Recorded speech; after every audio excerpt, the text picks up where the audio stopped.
This is the story of a man named Stanley.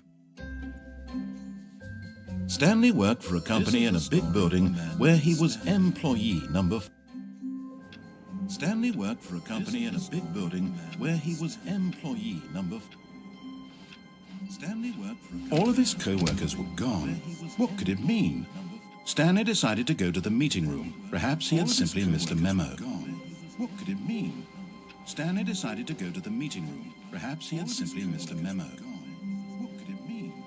Stanley decided to go to the meeting room. Perhaps he had simply missed a memo. What could it mean?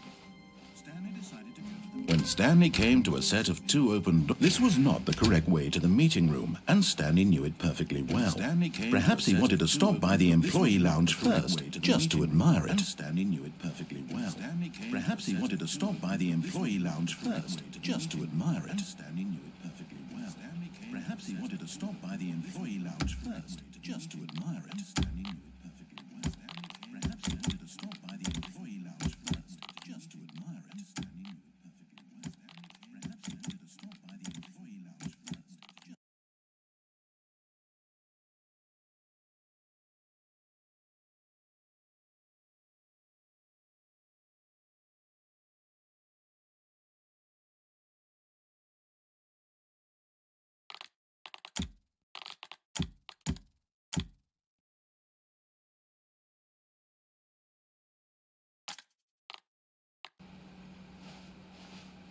Ah, yes, truly a room worth admiring. But eager to get back to business, Stanley took the first open door on his left.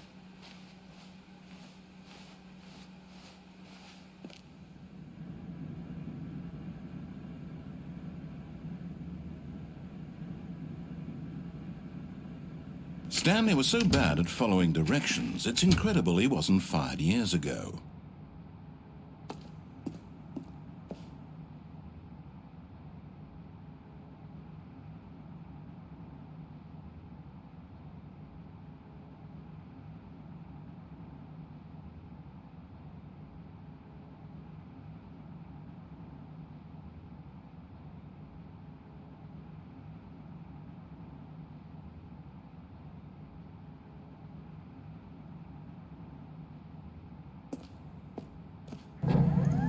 Look, Stanley, I think perhaps we've gotten off on the wrong foot here.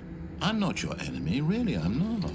I realize that investing your trust in someone else can be difficult, but the fact is that the story has been about nothing but you all this time. There's someone you've been neglecting, Stanley. Someone you've forgotten about. Please, stop trying to make every decision by yourself. What? Really? I was in the middle of something. Do you have zero consideration for others? Are you that convinced that I want something bad to happen to you? Why, I don't know how to convince you of this, but I really do want to help you, to show you something beautiful. Look, let me prove it. Let me prove that I'm on your side. Give me a chance. Now listen carefully, this is important.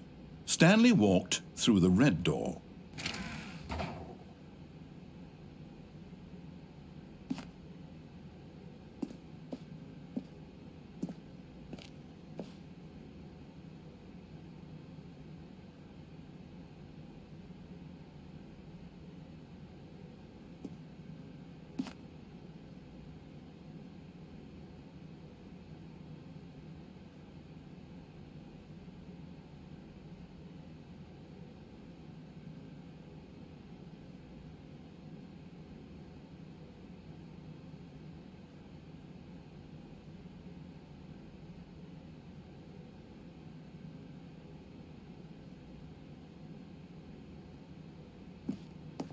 Oh, thank God you are willing to listen to me.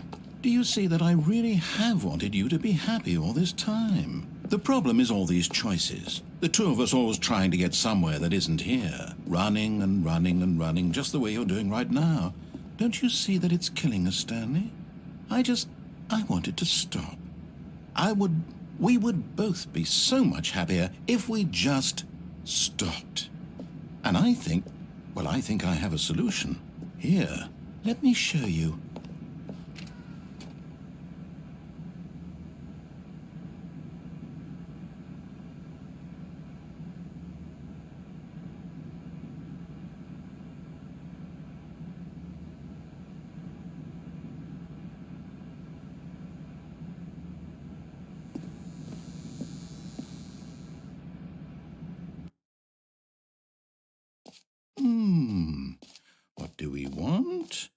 What are we looking for? Here.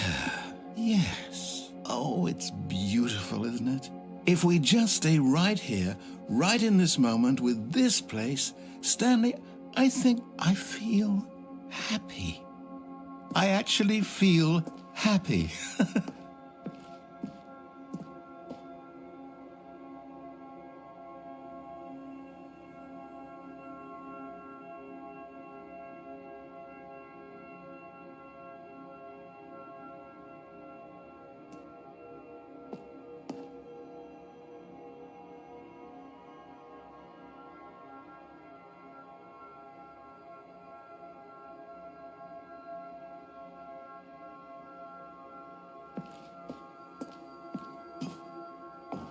No, wait.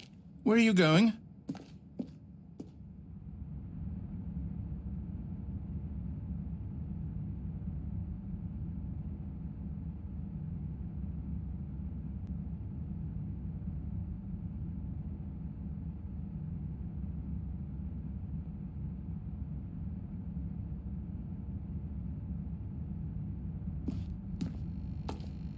Oh, no. Stay away from those stairs. If you hurt yourself, if you die, the game will reset. We'll lose all of this. Please, no, Stanley, let me stay here. Don't take this from me. Please, Stanley. No! Oh, no. No, what are you doing, Stanley? Please, I'm asking you not to take this away from me. I can't go back to what I was before. If you die, we'll both go back. Why are you doing this?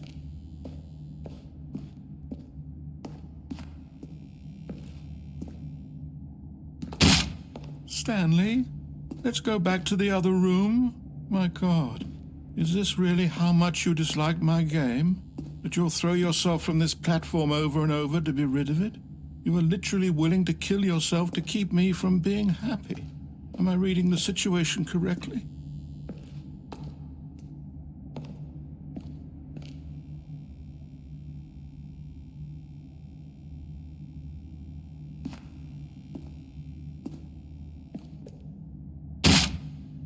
Or maybe you're just getting a kick out of it. I don't know anymore. I just wanted us to get along. But I guess that was too much to ask.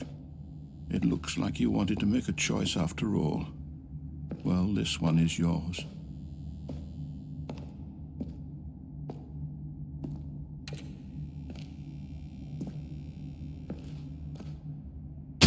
Is it over? It's going to restart, isn't it? I'm going back.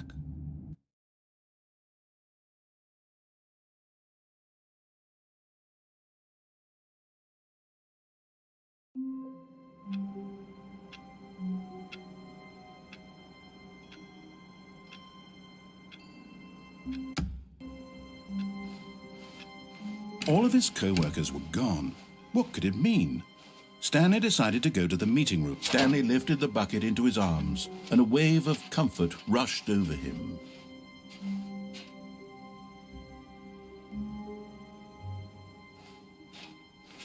Stanley clutched the bucket tightly to his chest. This was not the correct way to the meeting room, but Stanley had felt the bucket calling to him, telling him that the employee lounge was simply the place to be.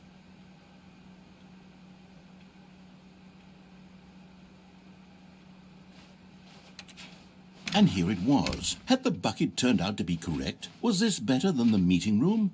Yes, Stanley thought to himself. Yes, perhaps it truly was. How insightful the bucket turned out to be.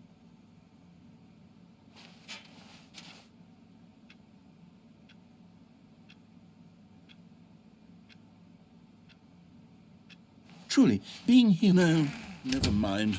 The bucket was wrong. Stanley took the door on his left to go back to the meeting room.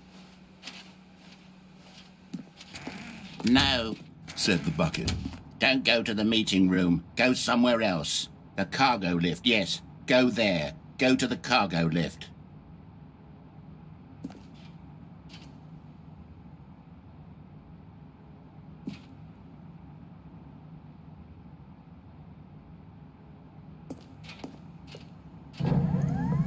Good, Said the bucket. now ride the lift all the way to the top.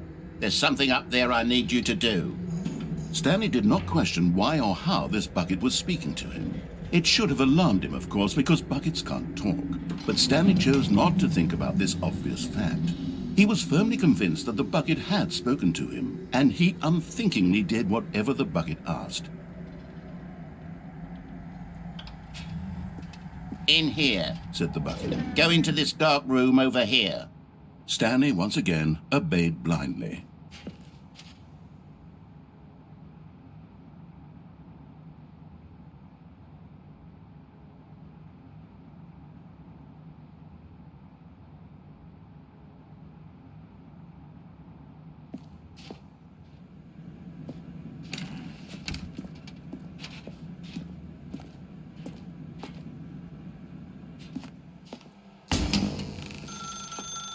Now pick up the phone. Said the bucket.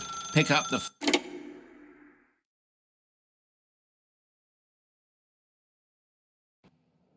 This is the sad story of a man named Stanley and his bucket. Once upon a time, I gave Stanley a bucket because I thought he was lonely and could use a friend. And then, very distressingly, he began to believe the bucket could speak to him.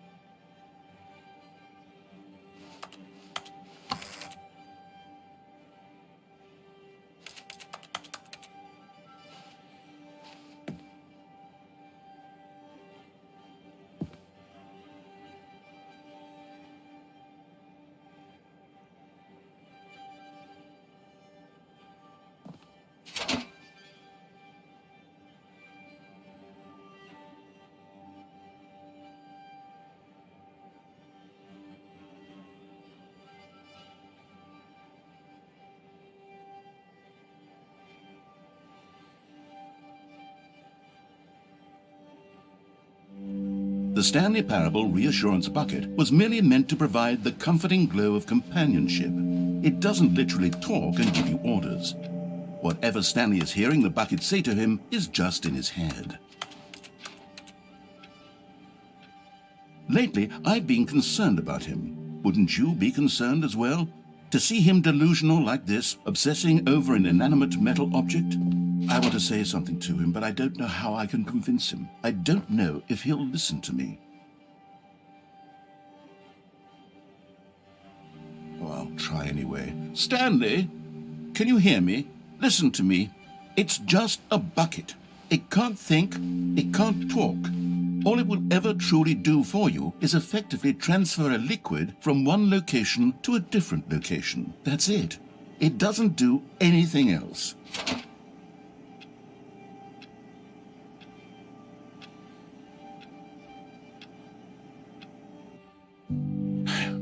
You see, he's not listening. He's still taking orders from the bucket. You know, once upon a time it was me he took orders from. Me he trusted and listened to. Now all he cares about is his awful bucket. This stupid hunk of metal. It's sad, but I suppose he doesn't need me anymore. From now on, he's just going to cling to this bucket, this cold, empty bucket, this sort of shiny bucket. Well, I'll give it this. The bucket does have a nice shine to it.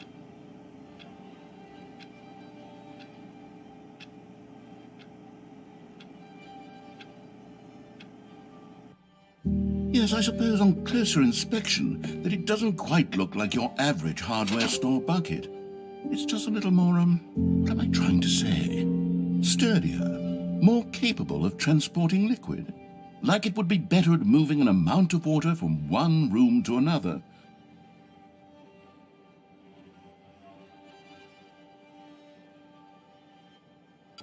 Oh my God, what am I saying? Better at carrying water from room to room. It's a bucket. It's literally just a bucket.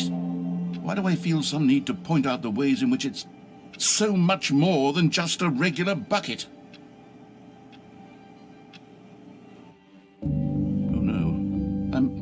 I'm having feelings for the bucket.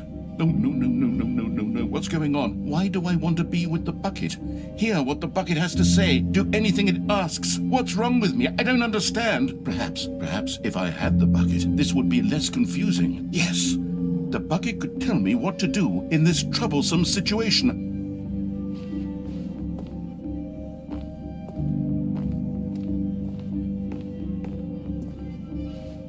Stanley, give me the bucket. Give it to me. Give me the bucket, Stanley. I need it. Give it to me now. Give it, or I'll...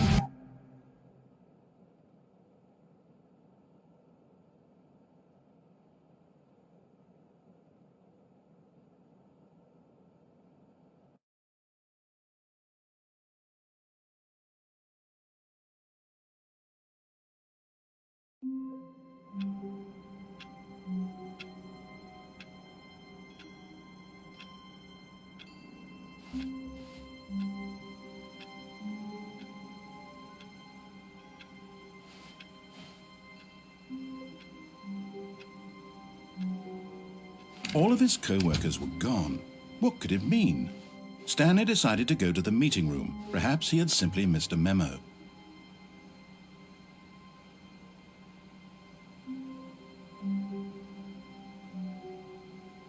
The confusion and the chaos all seemed to melt away as Stanley embraced the bucket. Stanley clutched the bucket tightly to his chest and entered the door on his left.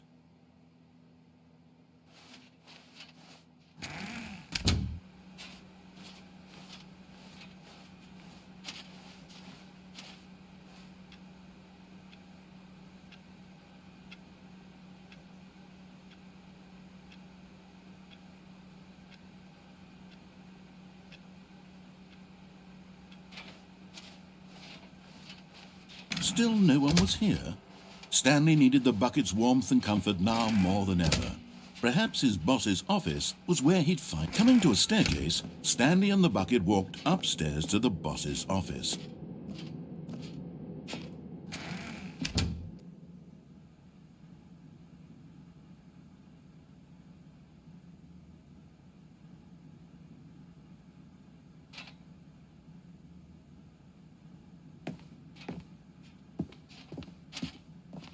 Stepping into his manager's office, Stanley was once again stunned to discover not an indication of any human life.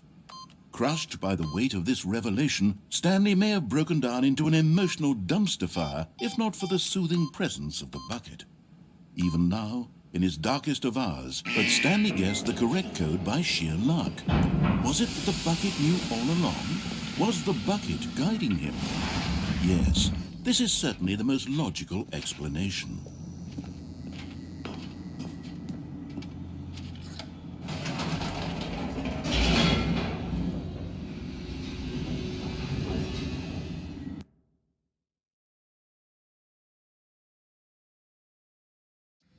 The elevator raced downward, plummeting towards an unknown fate. It would be all Stanley could do to keep himself together, if not for the bucket. Soothing him, comforting him, reassuring that in this darkest moment of uncertainty, he would be all right. The bucket is here for you, Stanley. Everything will be fine.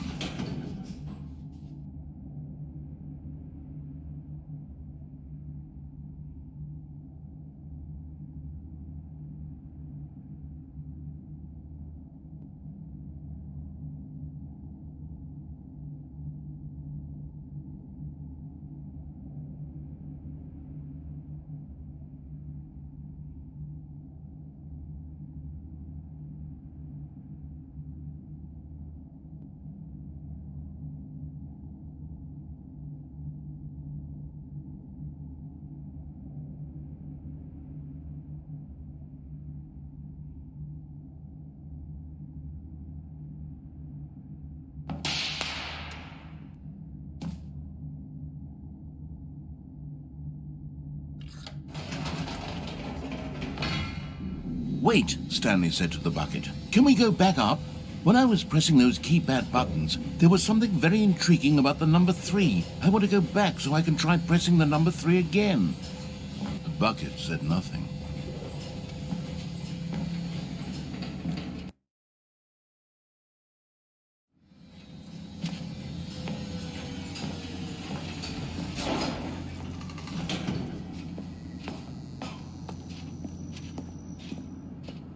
Here we are, said Stanley. Now I'm going to try out that number 3 button.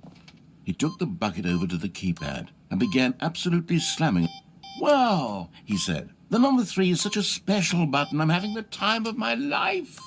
Stanley looked expectantly at the bucket, but the bucket remained silent. This was a shock to Stanley, who had always felt such a connection with the bucket. How was this not as exciting to the bucket as it was to him? Once Stanley had had enough of the number 3, he got back in the elevator.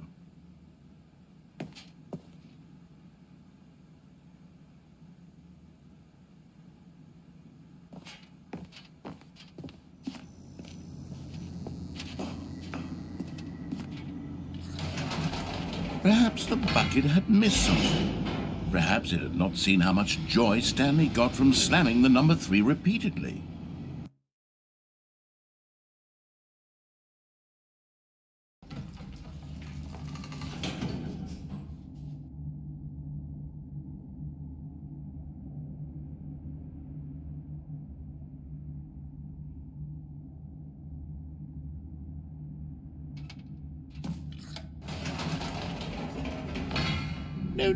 No, said Stanley to the bucket. You can't go on yet. Not till you understand how much the number 3 means to me. You and I have been through so much together, and I just want you to see what I see. Feel the happiness I feel.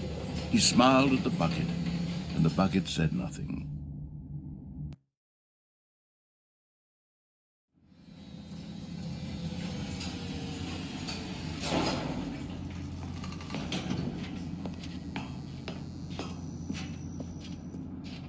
Here we go, said Stanley. This time I'll really show you. He ran to the number 3 and began to wail on it like a musician on a beloved instrument, weaving a concerto of truth and passion. He wielded the number 3 like a fine artist would wield a paintbrush. He told stories through the number 3, stories of his dreams and hopes and fears, and the whole time he looked to his bucket for a reaction of some kind. Anything to let him know that the bucket appreciated what he was doing. The bucket conveyed absolutely nothing at all, only silence. Crushed by a wave of dejection, Stanley returned to the elevator.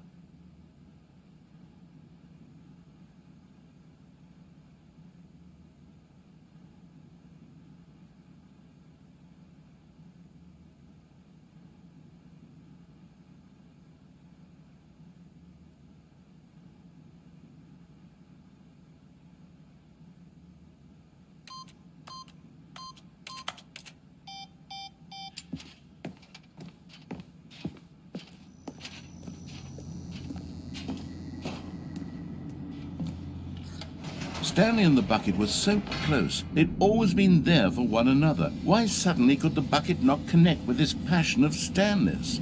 The question caused Stanley to ruminate the whole way down the elevator. He knew that there must be a way to get through to the bucket, to communicate fully with his dear friend. Surely there was a solution, mustn't there be?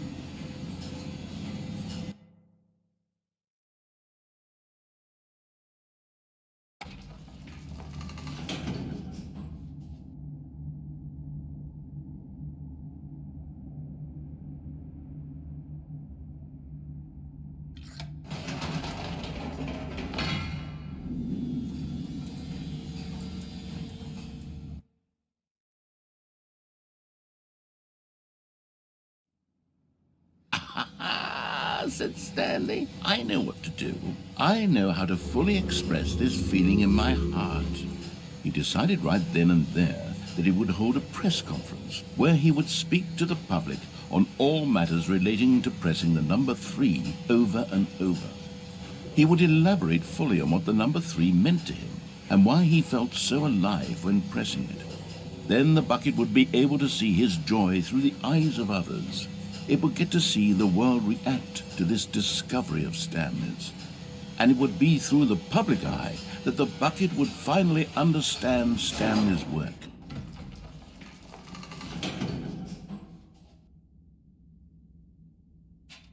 For months, he advertised and marketed his press conference, building excitement around it, developing and rehearsing it, until it couldn't be refined a single measure further. When the big day arrived, Stanley was as prepared as he'd ever been for anything in his life.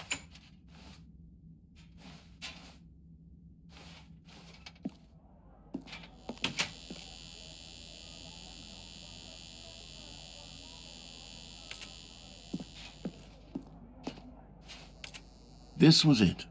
One last chance to win the bucket over.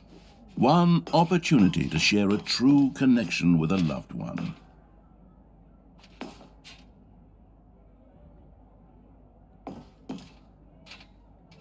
There was no one here. Nobody had come to the press conference to hear Stanley speak, to listen to him talk about what it really means to press the number 3 on a keypad over and over. He was unloved, uninteresting, he was a failure, and in that moment Stanley knew that the bucket would never again take him seriously. There would be no connection, no deeper understanding. The bucket merely sat there in his arms, indifferent. And so it began that slowly, over many years, the two of them grew more and more distant. They spoke less and less, neither wishing to state the obvious, that any sense of real respect between them had eroded since that day at the press conference.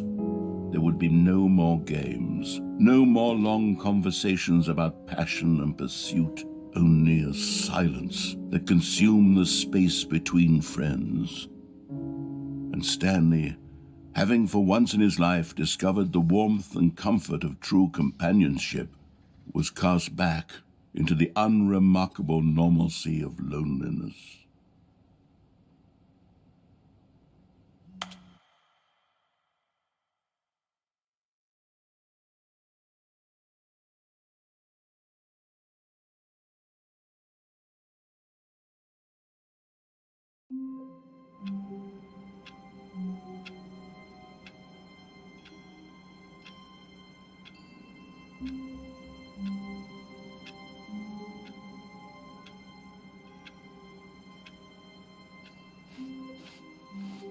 All of his co-workers were gone.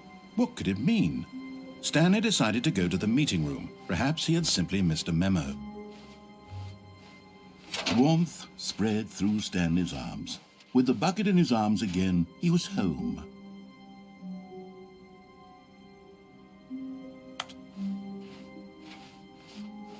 Stanley clutched the bucket tightly to his chest and entered the door on his left.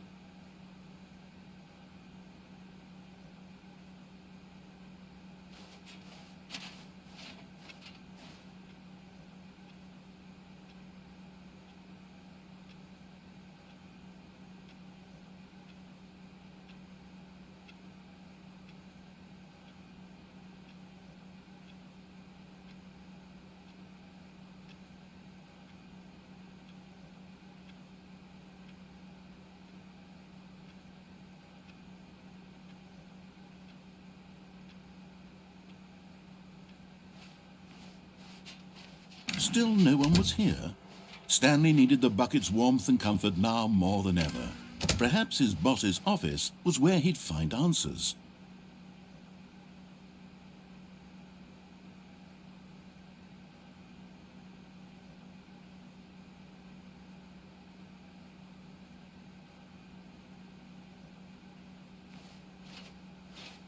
Coming to a staircase, Stanley and the bucket walked upstairs to the boss's office.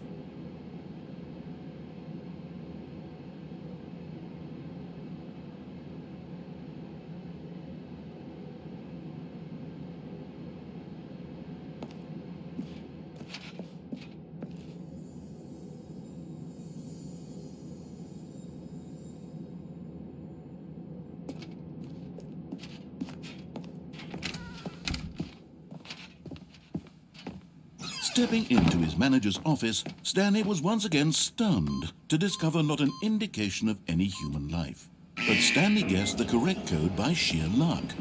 Was it that the bucket knew all along? Was the bucket guiding him? Yes, this is certainly the most logical explanation.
Stanley and the bucket walked straight ahead through the large door that read, Mind Control Facility. Although this passageway had the word escape written on it, the truth was that at the end of this hall, Stanley and the bucket would both meet a violent death.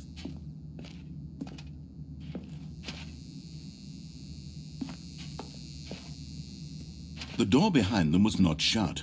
Stanley and the bucket still had every opportunity to turn around and get back on track.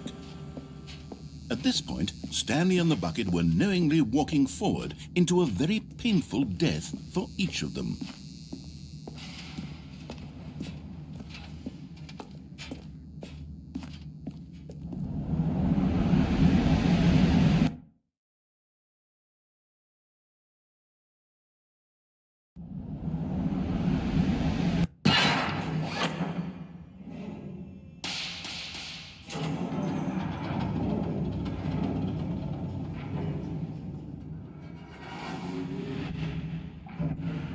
As the machine whirred into motion and Stanley and the bucket inched closer to their demise, Stanley reflected on how meaningless the bucket's warmth and comfort had turned out to be. To be sure, it puts the mind and the soul at ease to embrace the bucket, but what use is a sense of ease when you're about to be crushed to death? This is what Stanley thought to himself, and he sort of kicked himself for wasting so much time carrying a bucket everywhere. Farewell, Stanley.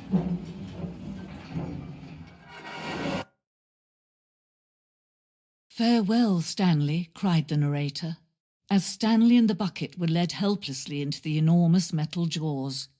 In a single visceral instant, the bucket's life came to an end as it was crushed violently to death.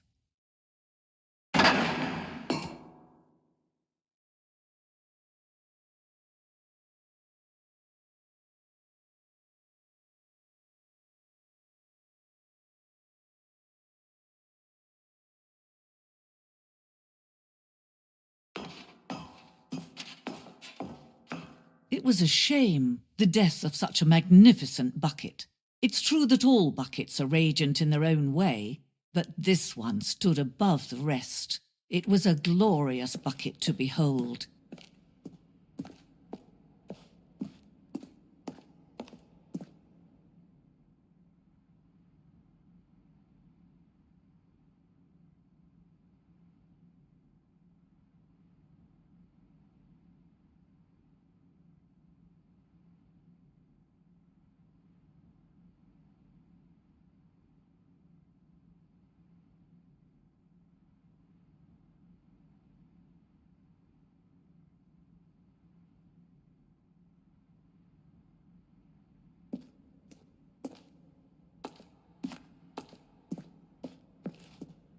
Can you see how arrogant it was for Stanley to take a bucket like this and to claim it for his own? Can you see the hubris that blinded him? Can you see that the bucket is far more noble than Stanley will ever be in his short life?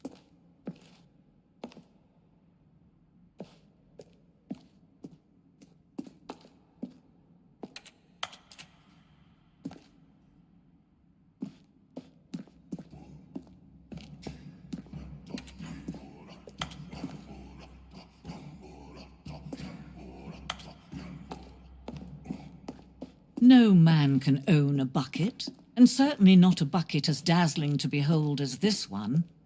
It is man who should kneel before the bucket.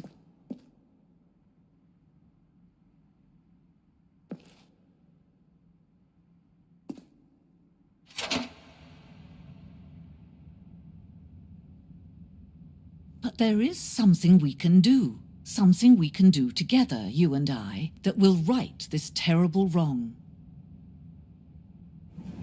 Let Stanley die. Let him be crushed by the machine. Don't reset the game. Don't give him another opportunity to run off with another beautiful bucket.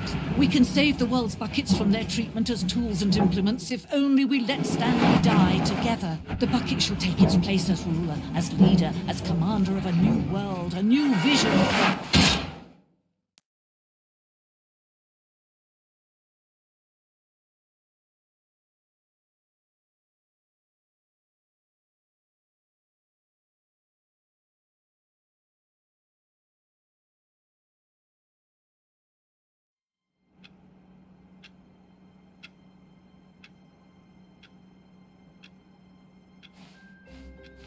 Even now, Stanley's office was a distant memory.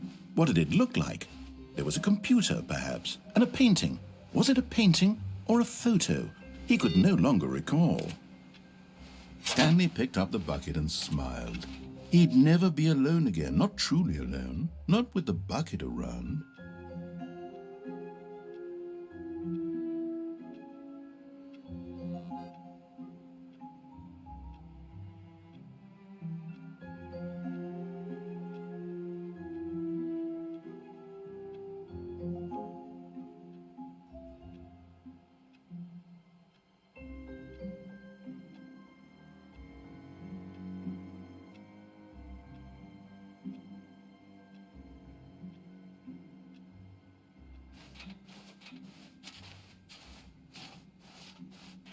Stanley clutched the bucket tightly to his chest and entered the door on his left. This was not the correct way to the meeting room, but Stanley had felt the bucket calling to him, telling him that the employee lounge was simply the place to be.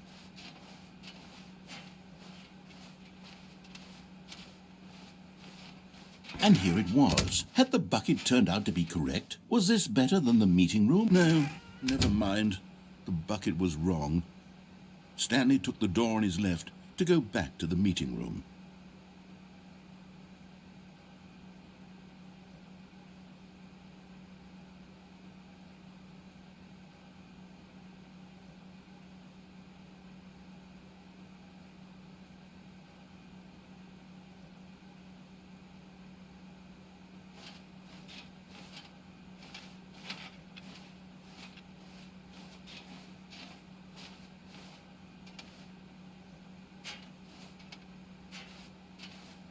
And so the two of them detoured through the maintenance section and walked straight ahead to the opposite door.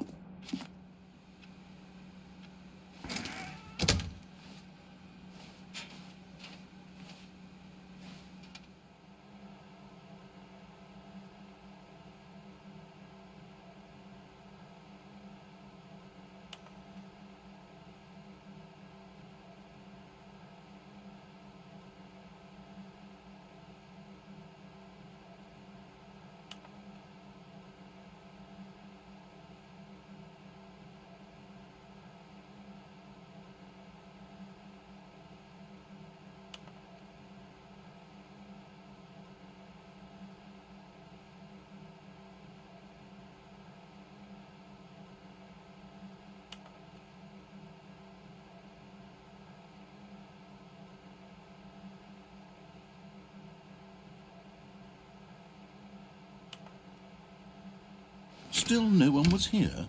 Stanley needed the bucket's warmth and comfort now more than ever. Perhaps his boss's office was where he'd find answers. Oh, Stanley, can you feel it? The broom closet. It wants the bucket. You can feel that, can't you? The aura of jealousy? It's as clear as day. This broom closet believes it deserves the bucket. I can really feel it now. It's a bucket. It belongs in a broom closet. That's what the broom closet is trying to say here. It's supposed to go with the other cleaning supplies. Good for you, Stanley. Don't give in. Don't hand over the bucket. I know how hard it must be, given the pressure that the broom closet is putting on your shoulders right now, but you have to be strong.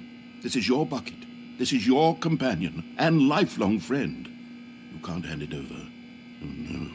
We're getting into name-calling now, it seems. Is this how low the broom closet has sunk, that it has to resort to this stream of petty insults simply in order to get you to hand over the bucket? Stanley, I never liked this broom closet for a variety of reasons, but even this is worse than I had imagined. And wait, now the broom closet has the gall to imply that you and the bucket are not truly deep and lasting friends?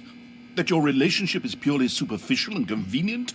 That your life is so banal and meaningless that you'd feel the same sort of kinship towards any inanimate object which happened to lay in your path in an even partially enticing manner?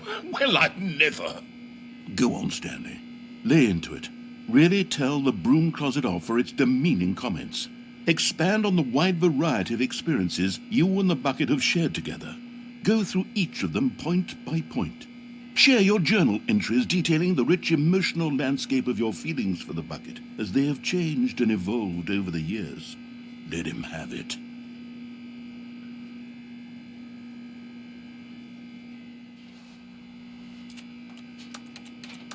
Okay, I've got you something which I think will help settle this debate once and for all. Here we go. There. Now it's settled. No more debate, no more discussion. Take a hike, broom closet, with all your meandering philosophical diatribes about the nature of cleaning supplies and their relationship to broom closets in the natural order of things.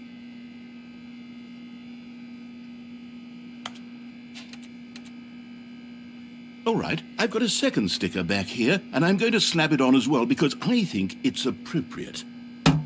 You see, I feel that it works because the sticker is also a bucket.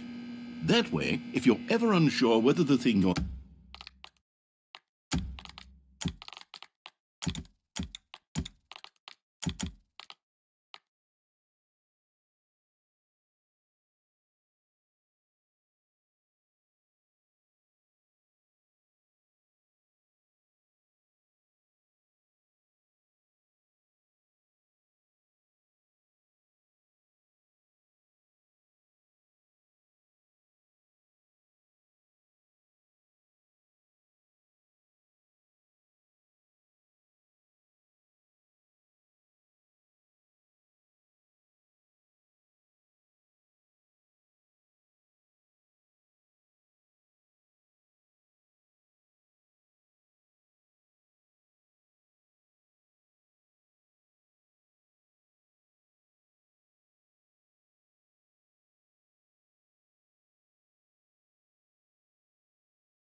holding is a bucket or not, you can look down at this sticker and say to yourself, ah, it's a bucket.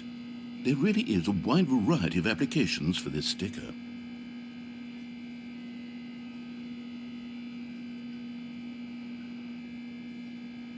You know what? I could take the name-calling and the dismissal of your kinship with the bucket, but now the broom closet is just giving us a silent treatment, and to be honest, I'm sick of the pettiness on display. You can stay here all you like, but I've had it with this impetulant room of cleaning supplies, easily the most childish such room I've ever been in. I'll see you outside, and we can get on with the story about you and your bucket.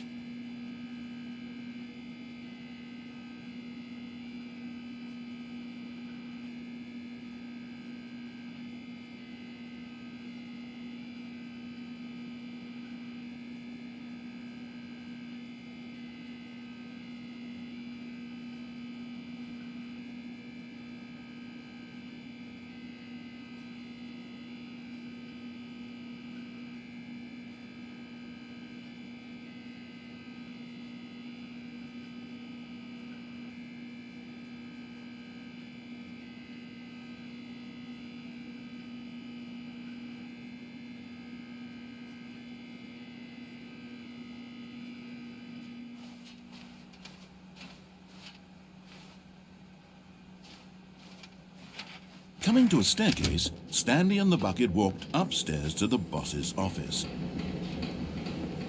You found one of them, one of the miniature Stanley figurines. Remember, no reward for collecting all of these, only the intrinsic pleasure of a job well done. You can't buy that sort of happiness, Stanley. God knows I've tried. So, I implore you to savor each and every moment you come across one of these beautiful figurines.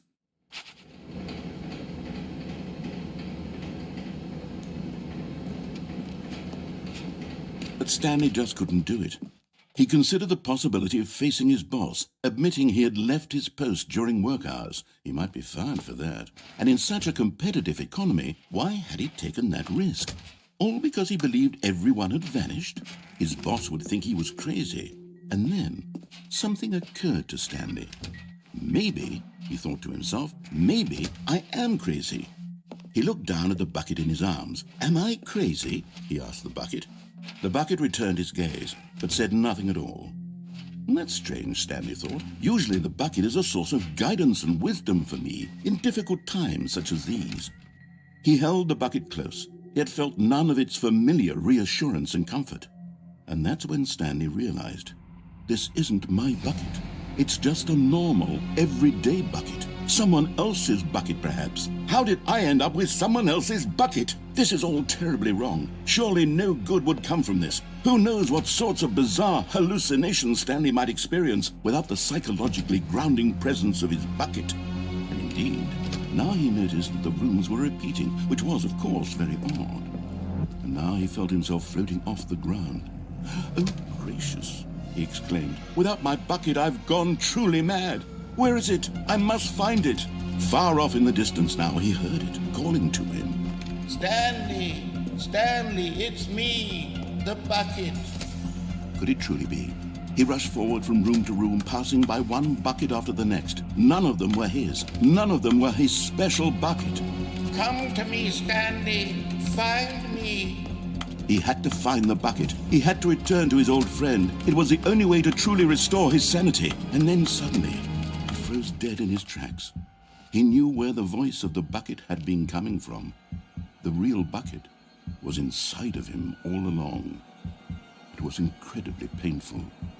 Stanley doubled over in agony and blacked out.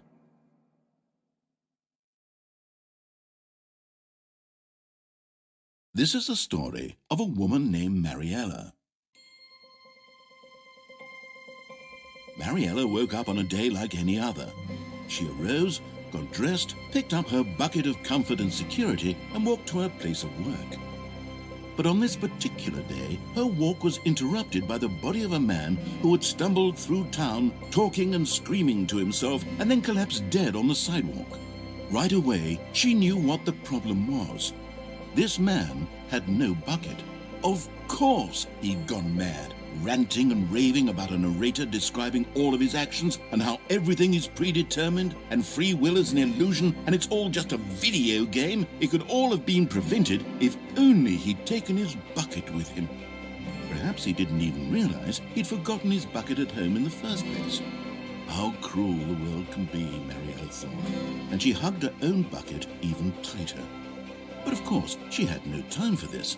There were a myriad of confusing problems she would soon have to confront at work, for which her bucket would provide absolute guidance and total clarity on everything. Heck yes, she thought to herself, my life kicks ass. And she backflipped all the way to work.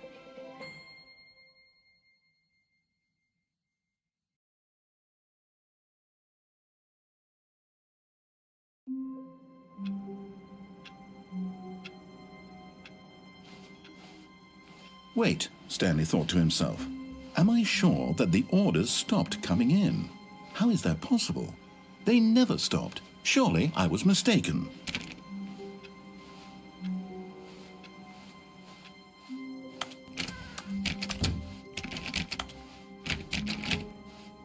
When Stanley came to a set of 2 open doors, he entered the door and this was not the correct way to the meeting room, and Stanley knew it perfectly well. Perhaps he wanted to stop by the employee lounge first, just to admire it.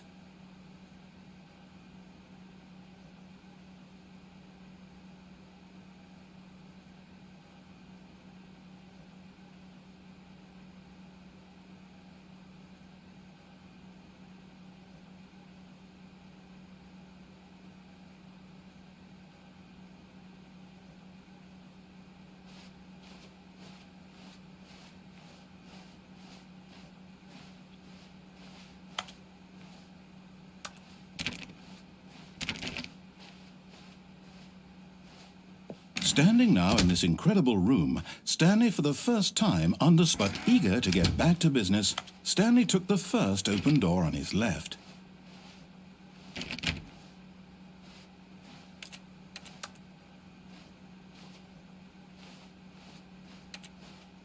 Stanley was so bad at following directions, it's incredible he wasn't fired years ago.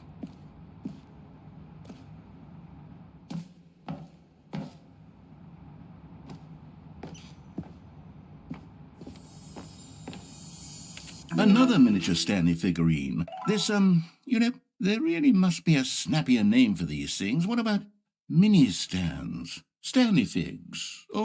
What about Stanlerines? Yes, I think I like that. Another Stanlerine under your belt.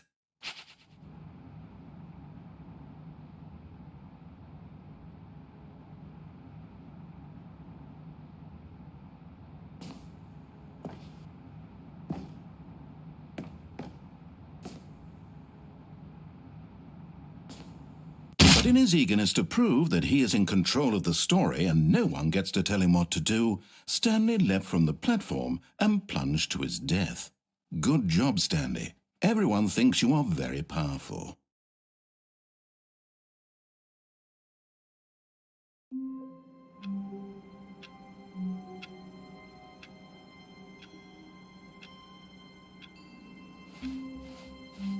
Wait, Stanley thought to himself. Am I sure that the orders stopped coming in? How is that possible? They never stopped. Surely I was mistaken. The good old bucket. Just Stanley and the bucket. Off on another thrilling adventure together. Stanley clutched the bucket tightly to his chest. This was not the correct way to the meeting room, but Stanley had felt the bucket calling to him, telling him that the employee lounge was simply the place to be. And here it was. Had the bucket turned out to be correct? Was it? No, never mind. The bucket was wrong. Stanley took the door on his left to go back to the meeting room. No, Said the bucket. don't go to the meeting room. Go somewhere else. The cargo lift, yes. Go there. Go to the cargo lift.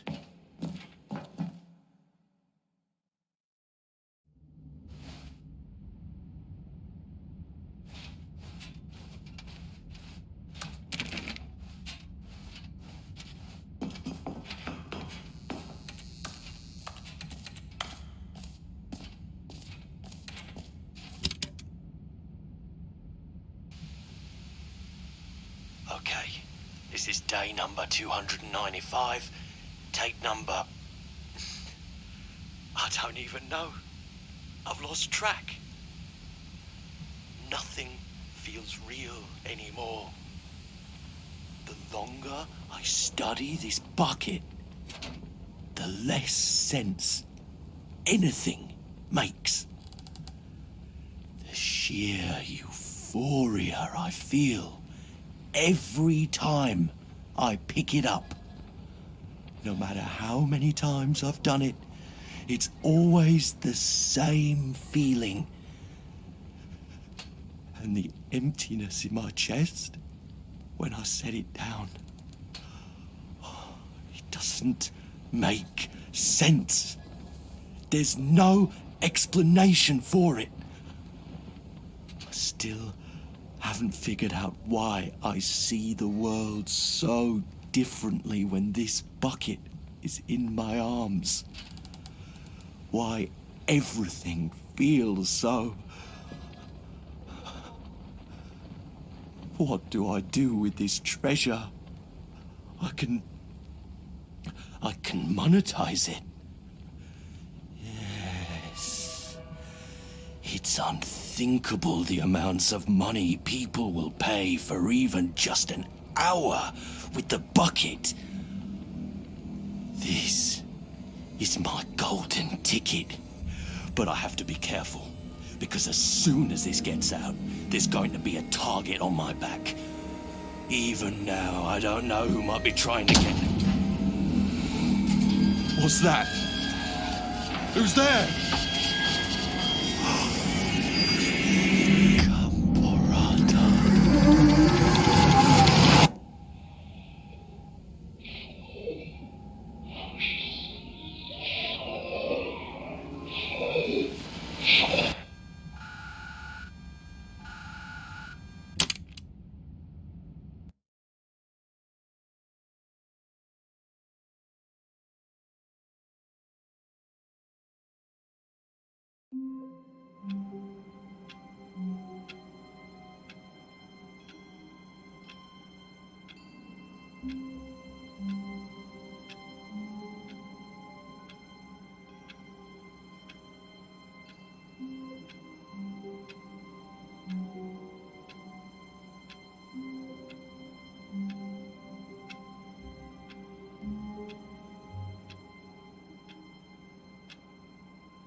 All of his co-workers were gone.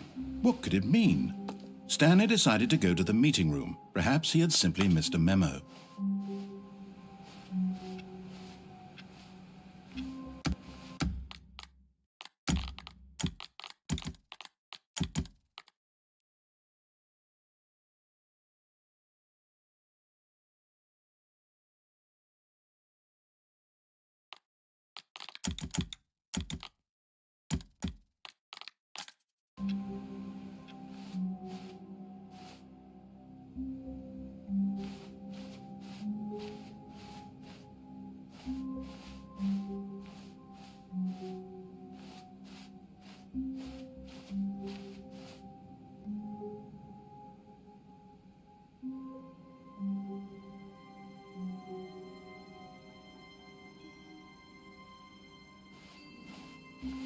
When Stanley came to a set of 2 open doors, this was not the correct way to the meeting room, and Stanley knew it perfectly well.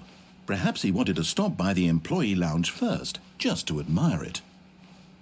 The lounge was grand, majestic, perhaps too, but eager to get back to business, Stanley took the first open door on his left. Stanley was so bad at following directions, it's incredible he wasn't fired years ago. Look, Stanley, I think perhaps we've gotten off on the wrong foot here. I'm not your enemy, really, I'm not. I realize that investing your trust in someone else can be difficult, but the fact is that the story has been about nothing. What? Really? I was in the middle of something. Do you have zero consideration for others? Are you that convinced that I want something bad to happen to you? Why, I don't know how to convince you of this, but I really do want to help you, to show you something beautiful. Look, let me prove it. Let me prove that I'm on your side. Give me a chance. Now listen carefully, this is important. Okay, I'm going back to the name of these little Stanley figurines, and now I'm torn between Stanlerines and Figlies. What do you think, Stanley? What name better encapsulates the intrinsic sense of happiness that you get from seeing a small number in the corner of your screen go up by 1? Let me sit on it. I'm sure it will come to me.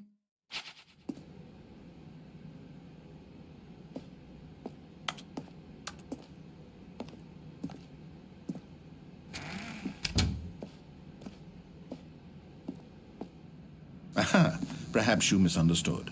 Stanley walked. Oh, thank God you are willing to listen to me. Do you see that I really have wanted you to be happy all this time? The problem is all these choices. The two of us always trying to get somewhere that isn't here. Running and running and running, just the way you're doing right now. Don't you see that it's killing us, Stanley?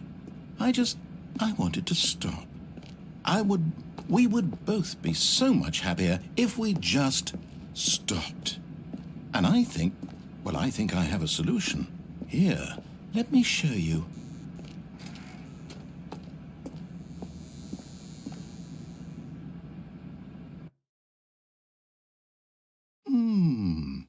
What do we want? What are we looking for? Here. Yes. Oh, it's beautiful, isn't it? If we just stay right here, right in this moment with this place, Stanley, I think I feel happy. I actually feel happy.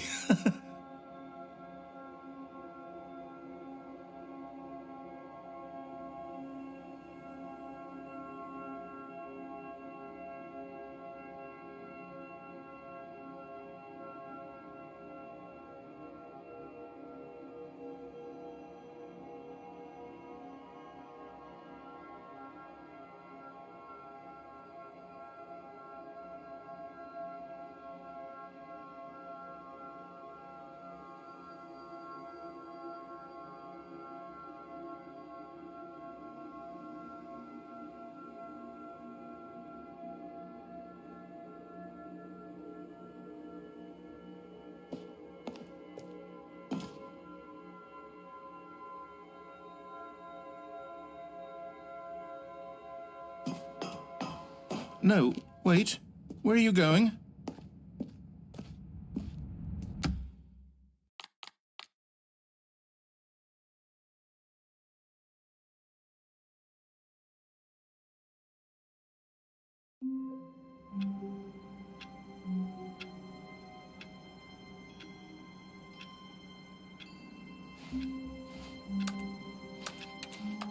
All of his co-workers were gone.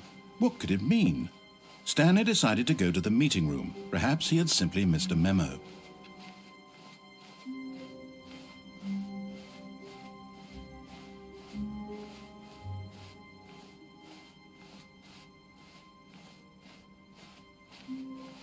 When Stanley came to a set of 2 open doors, he entered the door on his left.